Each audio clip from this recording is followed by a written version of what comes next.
নিন্দাকারী, যারা সুপারগিরি করে, যারা মানুষের নিন্দা করে পিছনে সামনে না, এবং মানুষের ভুল ত্রুটিগুলো পিছনে ধরে বেড়ায়, এদের সাথে চলা ফেরা দুটারই হারাম। আপনার চলেন না, এটা যদি আমি করি, কোন ইমাম সাহেব করেন, তাহলে ঘাট ধাক্কা দিয়ে বের করে দেবেন। ইমাম সাহেবের জন্য হারাম, মুসলিমের জন্য হারাম। আল্লাহ রসুল জনাবে মুহাম্মদ রাসূলুল্লাহ সাল্লাল্লাহু আলাইহি ওয়াসাল্লাম একবার দুটি কবরের পাশ দিয়ে হেঁটে যাচ্ছিলেন। আল্লাহ রাসূল বলেন, এই যে দুইটা কবর দেখো, একটা কবর, এই যে আরেকটা কবর, এই দুই কবরবাসীর আযাব হচ্ছে বড় কোনো গুনার কারণে তাদের আযাব হচ্ছে না।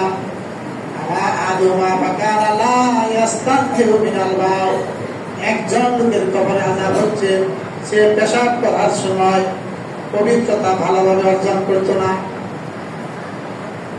বুঝলেন নাই? পেশাব করে পানি নিত না, আড়ালে পেশাব করতো না, গরু ছাগলের মতো যেখানে সেখানে পেশাব করতো।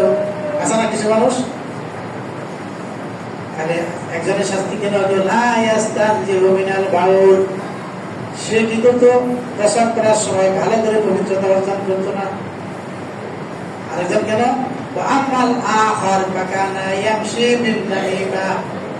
অপরজন মানুষের যুগল করে বেড়াতো। যুগল ঘুরছিলেন? হ্যাঁ, এই তো কিছুদিন আগে সোফা ধরবো না, মানুষ দেখাবে না। বিএনপি গেলে তারাই ভোট দিছে, রিক্সা গেলে তারাই ভোট দিছে, ঘোড়া আসলে তারাই ভোট দিছে, দিছে না? কিছু মানুষ আছে না, তিন দলেরই টাকা খাইছে, তিন দলের ভোট দিছে। এটা বুঝতে এটা সুখাল ঘুরবে, ঘোরাবে। এই লোকগুলো আজকে মসজিদে আসছেন কিনা তওবা করেন। যদি তওবা না করেন, আমাদের এই অপকর্মের কারণে জান্নাতে যেতে পারবেন না। কি আল্লাহ বলছেন, ইল্লা মান তাওবা, খারাপ কাজ করার পর তওবা করতে হবে, বা আমানা, মজবুতি বানাতে হবে, বা আমিলা সালিহা, সৎ কাজ করতে হবে। আছেন না এখানে? আল্লাহ রাসূল বলছেন, মান ওয়াসা ফালাইসা মিন্না, যে মানুষকে ধোঁকা দেয়, মান ওয়াসা, যে মানুষকে ধোঁকা দেয়, ফালাইসা মিন্না, সে আমার উম্মতের অন্তর্ভুক্ত না। তাহলে এই যে মানুষগুলো যারা দোকানদারি করে, যারা সমাজের মাতবর, মানুষকে যারা ধোঁকা দেয়, তাদের রোজা কেমন হবে চিন্তা করে দেখেন। রোজা আপনাকে লাআল্লাকুম তাত্তাকুন, একটা ফ্রেশ টাটকা মানুষ বানিয়ে দিবে, একটা জান্নাতি মানুষ বানিয়ে দিবে। একটা লোক কেমন ভাবে হবে যে জান্নাতের রাসূলের সাথে থাকবে।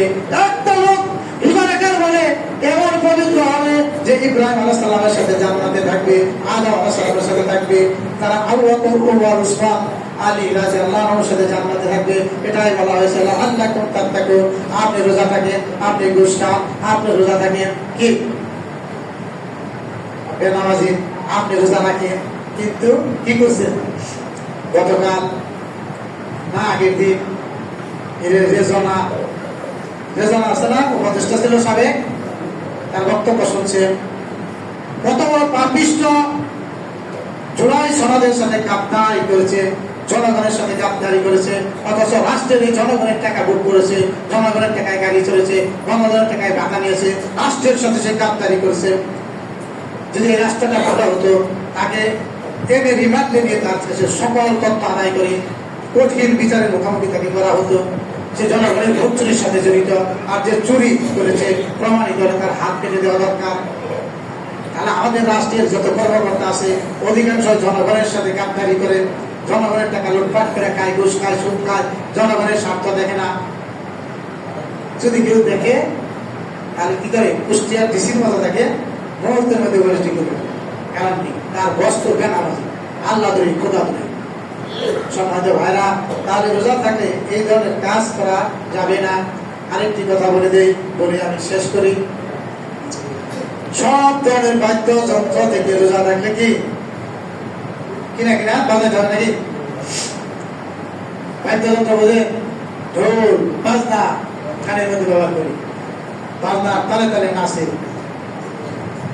অনেকে রোজা রাখেন, এই মসজিদের এই যে সুন্দর সুন্দর চেহারা, সুন্দর সুন্দর চেহারা কেউ সত্য করে মানুষ